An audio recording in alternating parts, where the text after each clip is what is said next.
Students, आज हम discuss करेंगे कि किसी लाइन की जनरल इक्वेशन को किसी पर्टिकुलर फॉर्म में कैसे रिड्यूस करना है। किसी लाइन की जनरल इक्वेशन हमारे पास क्या होती है, ax plus b y plus c is equal to 0। ये हमने 9th और 10th के अंदर भी पढ़ा था, किसी लाइन की इक्वेशन क्या होती है। तो ये हमारी जनरल इक्वेशन है जिसको हम स्लोप इंटरसेप्ट फॉर्म में कन्वर्ट करने जा रहे हैं। हमारे पास स्लोप इंटरसेप्ट फॉर्म क्या होती है, y is equal to mx plus C. तो हमारे पास यहाँ पे लेफ्ट हैंड साइड पर क्या है, y मीन्स यहाँ पर जो हमारी जनरल इक्वेशन है उसमें हम बी वाई को लेफ्ट हैंड साइड पर रखेंगे और a x और c को हम राइट हैंड साइड पर लेके जाएंगे। तो ये हमारा a और c दोनों नेगेटिव हो जाएंगे। तो यहाँ पे हम क्या करेंगे, अब पूरी इक्वेशन को b से डिवाइड करेंगे। तो b से डिवाइड करने के बाद हमारी जो इक्वेशन है स्लोप इंटरसेप्ट फॉर्म में रिड्यूस हो चुकी है, जिसमें हमारे पास m क्या है, स्लोप क्या है, माइनस a अपॉन b, और जो y इंटरसेप्ट है that is equal to minus c upon b। तो इस तरह से ये हमारी जनरल इक्वेशन किस में कन्वर्ट हो चुकी है, स्लोप इंटरसेप्ट फॉर्म में। तो इसके बाद है हमारी इंटरसेप्ट फॉर्म। तो किसी जनरल इक्वेशन को इंटरसेप्ट फॉर्म में कन्वर्ट करना है तो वो हमारे पास क्या होती है, x upon a plus y upon b। मतलब हमने इस इक्वेशन को ध्यान में रखना है। हमारे पास राइट हैंड साइड पर क्या है, इक्वल टू 1 है, और यहाँ पे हमारे पास सिर्फ x और y की टर्म्स है। तो हमारी जो जनरल इक्वेशन है ax plus b y plus c is equal to 0। तो सबसे पहले हम किसको लेके जाएंगे, c को राइट हैंड साइड पर लेके जाएंगे। तो हमारे पास क्या आएगा, माइनस सी। अब हमें राइट हैंड साइड पर क्या चाहिए, 1 चाहिए। तो पूरी इक्वेशन को हम माइनस सी से डिवाइड करेंगे। तो a upon minus c into x plus b upon minus c into y will be equal to 1। अब हमारे पास राइट हैंड साइड पर वैल्यू 1 आ चुकी है। नाउ लेफ्ट हैंड साइड पर हमें क्या चाहिए, x अपॉन a, मीन्स जो टर्म्स हैं x के डिनोमिनेटर में है, तो ये a को हम c के डिनोमिनेटर में लेके जाएंगे तो माइनस सी अपॉन ए हो जाएगा plus y upon minus c upon b is equal to 1। तो ये हमारी जो जनरल इक्वेशन थी किसमें रिड्यूस हो चुकी है, इंटरसेप्ट फॉर्म में, जिसमें हमारा x इंटरसेप्ट क्या होगा, माइनस सी अपॉन ए, और y इंटरसेप्ट क्या होगा, माइनस सी अपॉन b में। तो यहाँ पे हमारे पास जो जनरल इक्वेशन थी किसमें रिड्यूस हुई है, इंटरसेप्ट फॉर्म में, जिसमें हमारे पास x इंटरसेप्ट और y इंटरसेप्ट ये है। नेक्स्ट है कि जनरल इक्वेशन को नॉर्मल फॉर्म में कैसे कन्वर्ट करना है। हमारे पास जनरल इक्वेशन है ax plus b y plus c is equal to 0, लेकिन हमारी जो नॉर्मल फॉर्म है वो क्या होती है, x cos w y sin w is equal to p। Means हमारे पास लेफ्ट हैंड साइड पर x और y की टर्म्स है, तो यहां पर हम क्या करेंगे, c को राइट हैंड साइड पर लेके जाएंगे तो माइनस सी हो जाएगा। अब हम इन दोनों इक्वेशंस को जब कंपेयर करते हैं तो हमारे पास क्या आएगा, a upon cos w will be equal to b upon sin w will be equal to minus c upon p। क्योंकि ये दोनों हमारी जो लाइंस है, आप ये भी कह सकते हो कि ये सेम ही लाइन को रिप्रेजेंट कर रही है, क्योंकि हमने जनरल इक्वेशन को इस फॉर्म में कन्वर्ट करना है। तो जो x के कोफिशिएंट्स हैं या y के कोफिशिएंट्स हैं या कांस्टेंट टर्म्स हैं, उनकी रेशो आपस में सेम होगी। तो यहां से हम cos w की जब वैल्यू को कैलकुलेट करेंगे फर्स्ट एंड थर्ड कोफिशिएंट से, तो हमारे पास cos w की वैल्यू क्या आ जाएगी, माइनस AP अपॉन सी। और जब हम यहां से sin w की वैल्यू निकालेंगे तो क्या आएगी हमारे पास, b इंटू पी माइनस में और डिवाइड बाय सी। अब हम क्या करेंगे, इन दोनों इक्वेशंस का स्केलिंग एंड एडिंग करेंगे तो हमारे पास आएगा cos square w plus sin square w is equal to a upon c square into p square b upon c square into p square. तो ये हमारे पास क्या होता है, sine square plus cos square that is equal to 1। और ये हमारे पास 1 आ चुका है। यहां से हम p square by c square common ले सकते हैं। अंदर हमारे पास आएगा इंटू में a square plus B square. तो यहां से हम p की वैल्यू को कैलकुलेट कर लेते हैं, plus minus c divide by a square plus B square in under root, क्योंकि यहाँ पे हमारे पास p स्क्वायर है। जब हम अंडर रूट लेंगे तो हमारे पास p की वैल्यू कैलकुलेट होगी plus minus c divide by a square plus B square in under root. तो ये जो p की वैल्यू हम यहाँ पे रिड्यूस करेंगे, फिलअप करेंगे, तो हमारे पास कोस w की वैल्यू क्या आ जाएगी, plus minus a divide by a square plus B square in root, और साइन w की वैल्यू आ जाती है plus minus b divide by a square plus B square in under root. Means अगर हम किसी जनरल इक्वेशन को divide कर देते हैं A square plus B square in under root, तो ये हमारे पास जो इक्वेशन होगी किसमें रिड्यूस हो जाएगी, इनटू नॉर्मल फॉर्म में। तो जिसमें हमारे पास कोस w की वैल्यू क्या होगी, plus minus a divide by this, and sine w की वैल्यू क्या होगी, plus minus b divide by this. a और b हमारे पास ऑलरेडी जनरल इक्वेशन में x और y के कोएफिशिएंट्स होंगे, और c हमारी जो होगी कांस्टेंट टर्म होगी। तो ये थी कि इसी जनरल इक्वेशन को अगर हमने किसी पर्टिकुलर फॉर्म में रिड्यूस करना है। अब हमारे पास distance of a point to given line, means अगर हमारे पास कोई लाइन दी हुई है,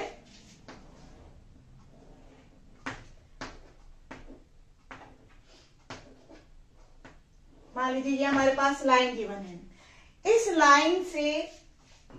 लाइन पर अगर हमने किसी गिवन पॉइंट से डिस्टेंस फाइंड आउट करनी है तो उसका फॉर्मूला क्या होगा।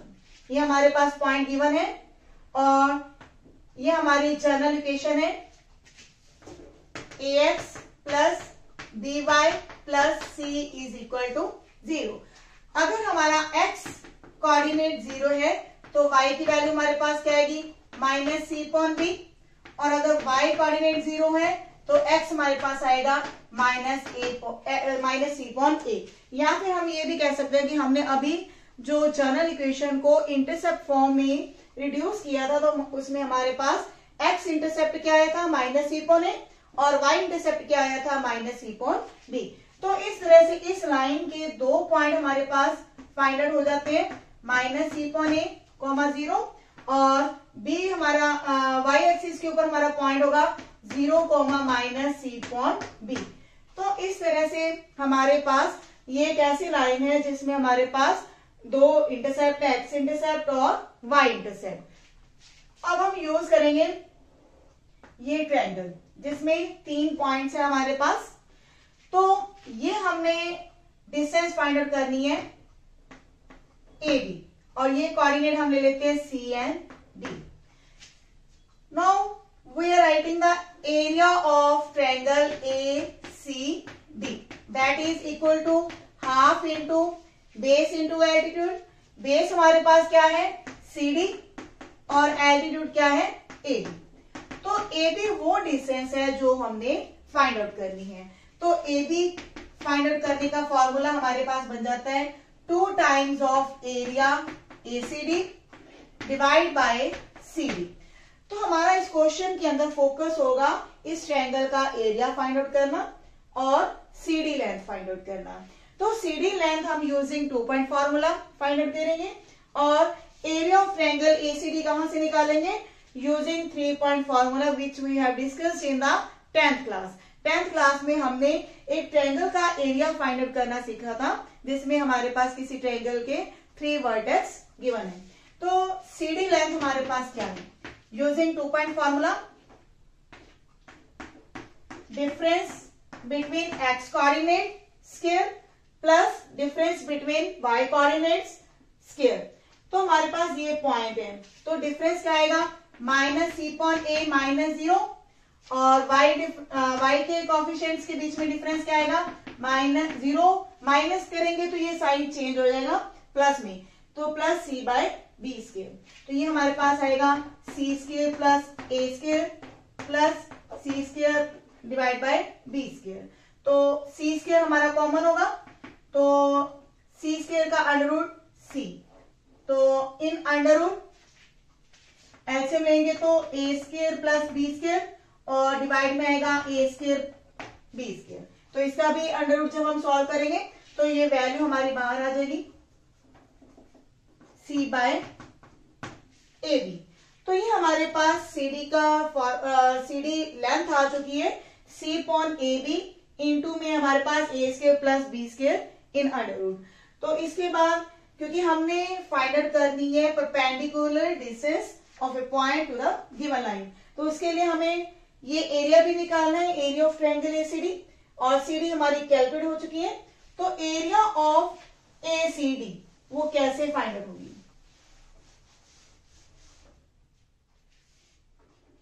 Area of ACD using 3 point formula x1 y2 minus y3 plus x2 y3 minus y1 plus x3 y1 minus y2 in magnitude. Magnitude का मतलब होता है कि क्योंकि हम एरिया फाइंड आउट करने जा रहे हैं, तो एरिया कभी भी नेगेटिव नहीं होता, it can B 0 but can not be negative. तो x1 अगर हम ये पॉइंट ले रहे हैं x1 y1 मीन जो हमारा सी पॉइंट था 0 माइनस सी अपॉन बी, अगर ये पॉइंट हम फर्स्ट मान रहे हैं, ये सेकंड पॉइंट और ये थर्ड पॉइंट, तो हमारे पास x1 लेंथ क्या है 0, x2 सॉरी y2 हमारा है 0 minus y3 is y1 plus x2। Now x2 coordinate is minus c upon a, y3 is y1 minus y1 length है हमारे पास c upon b plus x3। अब x3 हमारे पास है x1 y1 माइनस y2, ये हमारा y1 है और y2 वैल्यू है हमारे पास 0। इसके बाद हमारे पास क्या आएगा 1/2 0 multiply something 0 minus c y1 divide by a minus c square divide by a b minus c x divide by b. अब हम यहां से क्या करेंगे c divide by a b, ये कॉमन लेंगे तो हमारे पास वैल्यूज क्या आएंगी, यहाँ पे हमारे पास क्योंकि c कॉमन आ चुका है, ए बी डिनोमिनेटर में से बाहर आ चुके हैं, तो यहाँ पे बनेंगे by1 और माइनस साइन का जो हमने मॉडुलस लिया तो प्लस कर रहे हैं, प्लस क्योंकि c divide by a b हमारा कॉमन आ चुका है, यहाँ पे बचेगा c plus a x. Now this is equal to half of c divided by ab in magnitude ax plus by1 plus c in magnitude। अब हमारे पास एरिया ऑफ ट्रायंगल भी आ चुकी है और सीडी लेंथ भी आ चुकी है। Now we are going to calculate the AB distance. AB distance का हमारा फॉर्मूला क्या था 2 times area of the triangle ACD divide by CD length. तो एरिया हमारे पास ये कैलकुलेट हो रहा है, तो 2 times half of C divide by AB in magnitude AX1 plus BY1 plus C whole divide by, now this is the CD length C upon AB A square plus B square in under root. तो यहाँ पे C upon AB ये cancel हो रहे हैं, हमारे पास 2 भी cancel हो रहे हैं, तो हमारे पास फाइनली ये डिस्टेंस फॉर्मूला बन चुका है AX1 plus BY1 plus C in magnitude divide by A square plus B square in under root. तो ये हमारा डिस्टेंस फॉर्मूला है जिसमें हमारे पास कोई पॉइंट गिवन होगा x1 y1 और हमारी इक्वेशन ऑफ लाइन क्या होगी ax plus by plus c। तो उसमें हमने करना क्या होगा, उस पॉइंट को फिल करेंगे, तो ये हमारे पर मैग्नीट्यूड वैल्यू आ जाएगी। डिवीजन में हमारे पास क्या आएगा a square plus b square in under root, means a और b वैल्यू हमारे पास क्या होती है x और y के कोएफिशिएंट्स, यानी कि डिनोमिनेटर में हमारे पास क्या होगा, एक्स और वाई के कोफिशिएंट्स के स्क्वायर्स का सम और फिर उसके ऊपर अंडर रूट। तो ये हमारा डिस्टेंस फॉर्मूला है। लेकिन इसके बाद हमारा एक डिस्टेंस और भी है। अगर हमारे पास दो पैरेलल लाइंस हैं तो दो पैरेलल लाइंस के बीच में डिस्टेंस क्या होगी। हम रिपीट करें कि अगर हमारी ये दो एक्सिस के बीच में दो पैरेलल लाइंस हैं,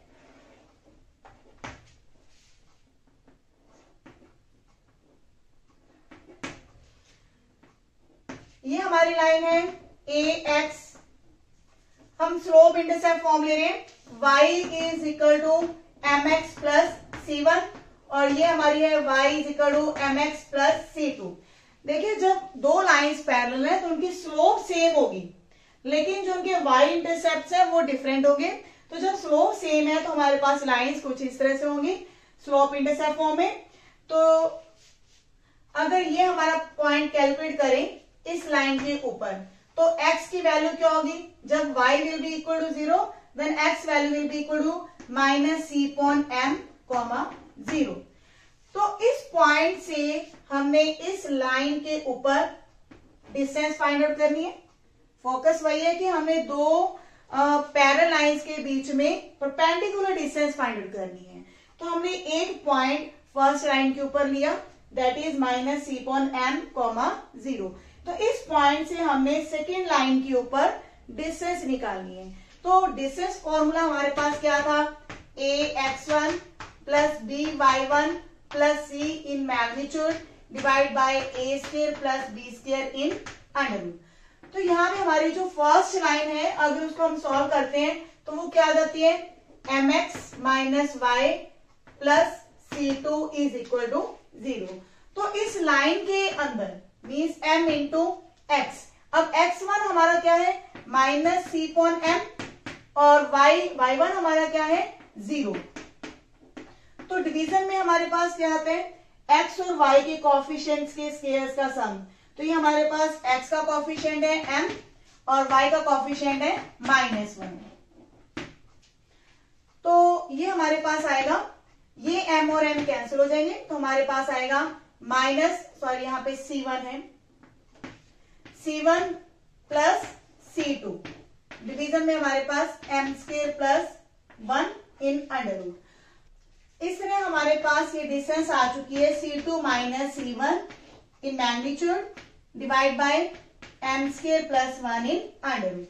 तो अगर हमारे पास कोई जनरल फॉर्म है तो जनरल फॉर्म में हमारा डिस्टेंस फॉर्मूला बन जाएगा C2 minus C1 in magnitude divide by a square plus b square in under root. तो वहां पे हमारे पास a b c क्या होते हैं, that are the a is the coefficient of x, b is the coefficient of y and c1 and c2 are the constant terms in the two equations। तो इस तरह से हमने डिस्टेंस फॉर्मूला सीखा है कि अगर दो पैरेलल लाइंस हैं तो उनके बीच में डिस्टेंस क्या होगी। तो नेक्स्ट है कि इनकी एग्जांपल्स क्या हैं। First of all 18 example is find the distance of a point from the line. पहले हम ये डिस्टेंस की एग्जांपल ही करने जा रहे हैं। 18 एग्जांपल इज पॉइंट गिवन है हमारे पास 3 minus 5 and equation is given 3x minus 4y minus 26 is equal to 0। तो हम डिस्टेंस का फॉर्मूला लगाएंगे a x1 plus b y1 plus c in magnitude divide by a square plus b square. तो ये हमारी इक्वेशन है, इसमें x1 y1 क्या होगा, that are the coordinates of point.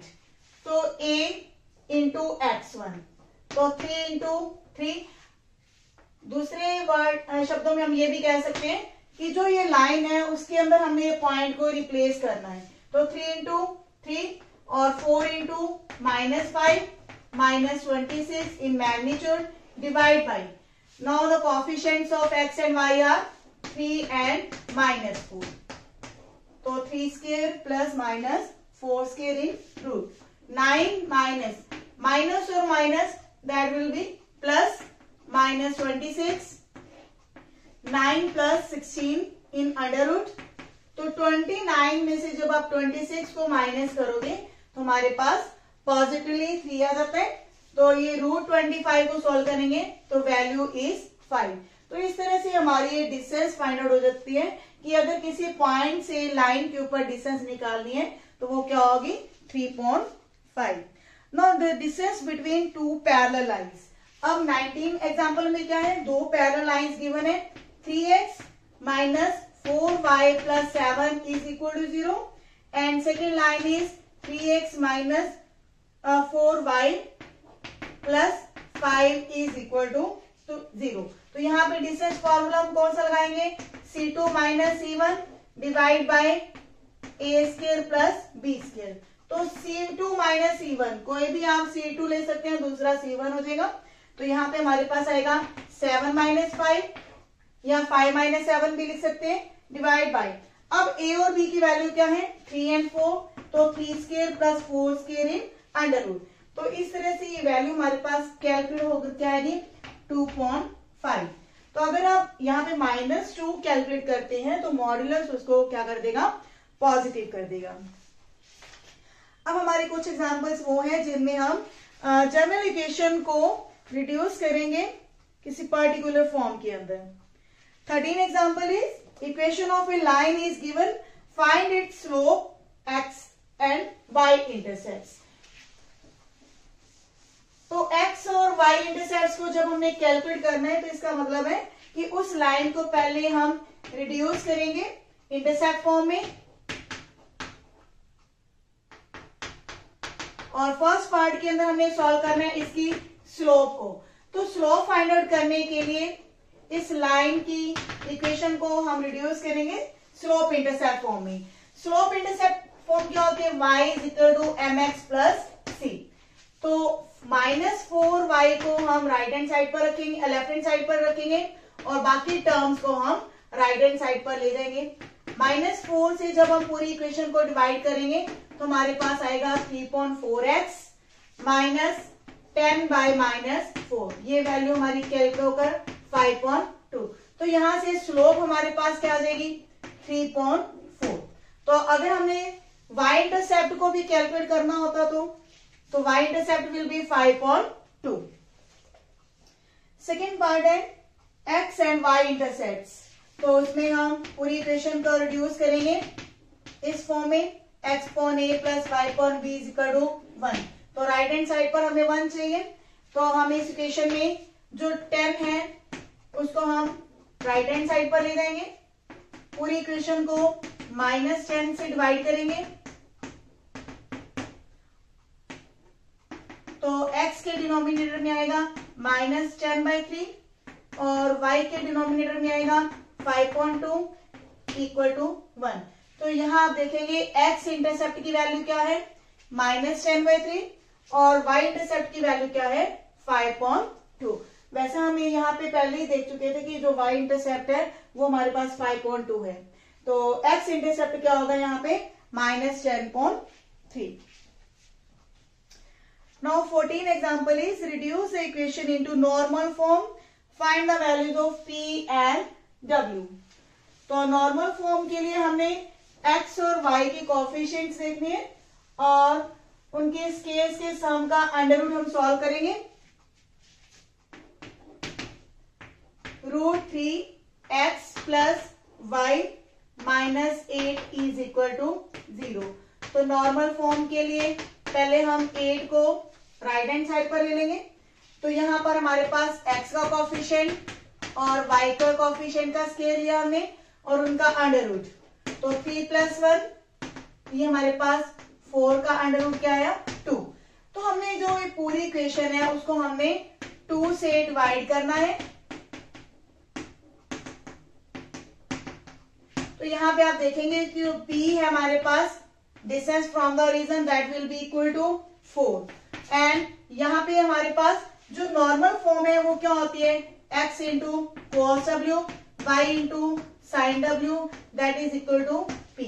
तो यहाँ पे जब हम कंपेयर करते हैं तो cos w हमारे पास आता है √3/2 और साइन w हमारे पास क्या आता है 1/2। तो दोनों वैल्यूज को जब हम ध्यान से देखते हैं ये हमारे पास cos के किस एंगल के लिए वैल्यू होती है √3/2 when angle is equal to 30 degree. Same for this, sine की किस वैल्यू के लिए, किस एंगल के लिए हमारे पास 1/2 होती है वैल्यू, जब एंगल हमारे पास 30 डिग्री होगा। तो कॉमनली हम ये कहेंगे कि एंगल हमारे पास क्या है, 30 डिग्री, और it can be written as π/6। तो P हमारे पास 4 आएगा इसमें, और एंगल हमारे पास आएगा π/6। Now 15 example is find the angle between two lines. अब दो लाइन्स के बीच में हमने एंगल फाइंड आउट करना है। तो हमें क्या चाहिए, दोनों लाइन्स की slopes. Angle between two lines के लिए हमने फॉर्मूला अपने लास्ट टॉपिक के अंदर डिस्कस किया था, फॉर्मूला हम वही लगाएंगे, लेकिन उसके लिए हमें दोनों लाइन्स की स्लोप चाहिए होगी। तो स्लोप के लिए हम स्लोप इंटरसेप्ट फॉर्म में दोनों लाइन्स को रिड्यूस करेंगे। तो y हमारे पास क्या आएगा यहाँ पे, √3x + 5, और यहाँ पे √3y will be equal to x - 6। तो y की वैल्यू आ जाएगी 1/√3x - 6/√3। तो इस इक्वेशन को ध्यान से देखेंगे तो पहली लाइन की जो स्लोप है m1 that will be equal to √3, और m2 स्लोप क्या आएगी 1/√3। ये हमारे पास स्लोप फॉर्मूला होता है, y is equal to mx + c, sorry slope intercept form. तो x का कॉफिशिएंट आपने देखना है। तो x का कॉफिशिएंट पहली इक्वेशन में √3 है, तो वो हमारी स्लोप होगी, और दूसरी लाइन में हमारे पास x का कॉफिशिएंट क्या है 1/√3, तो वो हमारे पास सेकेंड लाइन की स्लोप है। Now using tangent theta formula that is equal to m1 - m2 divide by 1 + m1 × m2। ये हमारे पास थीटा क्या है, एंगल बिटवीन टू लाइन्स। तो m1 क्या है √3 - 1/√3 डिवाइड बाय 1 + √3 × 1/√3। तो यहाँ पे हम एलसीएम लेंगे, तो हमारे पास आएगा 3 - 1/√3, and in denominator we are getting 1 + 1। तो ये हमारे पास आएगा 2 डिवाइड बाय √3 × 2। तो ये 2 भी कैंसिल हो जाएंगे। अब टेंजेंट थीटा हमारे पास क्या आया है 1/√3। तो एंगल क्या यहां से निकलेगा हमारे पास 30 डिग्री, क्योंकि एंगल 30 डिग्री के ऊपर टेंजेंट थीटा हमारे पास क्या होता है 1/√3। तो इस तरह से आपने देखा कि अगर हमारे पास दो लाइंस दी हुई हैं, तो सबसे पहले हमें उन दोनों लाइंस के स्लोप्स निकालने हैं m1 एंड m2। फिर हमारे पास टेंजेंट थीटा फॉर्मूला है दो लाइंस के बीच में एंगल फाइंड आउट करने का, that is m1 - m2 divide by 1 + m1 × m2। अब ये जो हमारा एंगल आया है that is the acute angle between two lines. एक एंगल एक्यूट होगा तो दूसरा हमारा 180 माइनस होगा। तो अगर हमने ऑब्ट्यूज एंगल निकालना है तो 180 में से जब हम 30 को माइनस कर देंगे तो वो एंगल होगा हमारा 150 डिग्री। तो इस तरह से हमारे दो एंगल कैलकुलेट होते हैं। तो इसके बाद आप एक्सरसाइज के क्वेश्चंस ट्राई करेंगे। सभी क्वेश्चंस जो हैं ये जनरल क्वेश्चन को हमने किसी न किसी पर्टिकुलर फॉर्म में रिड्यूस करना होगा, और ट्राई करेंगे सभी क्वेश्चंस। मिलते हैं नेक्स्ट वीडियो में। Thank you.